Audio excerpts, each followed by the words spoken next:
নির্বাহী আদেশে জ্বালানি তেল, গ্যাস ও বিদ্যুতের দাম বাড়ানোর বিধান বাতিল করে অধ্যাদেশ জারি করা হয়েছে।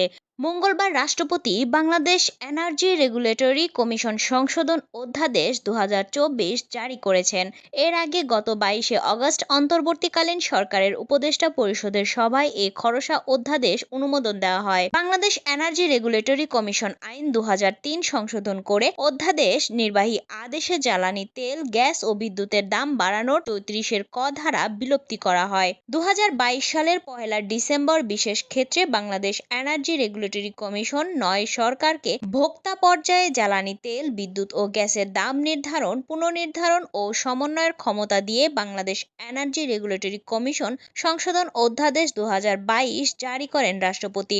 অধ্যাদেশে ট্যারিফ নির্ধারণ, পুনর্নির্ধারণ বা সমন্বয়ে সরকারের ক্ষমতা শিরোনামে ৩৫-এর ক ধারা যুক্ত করা হয়। এরপর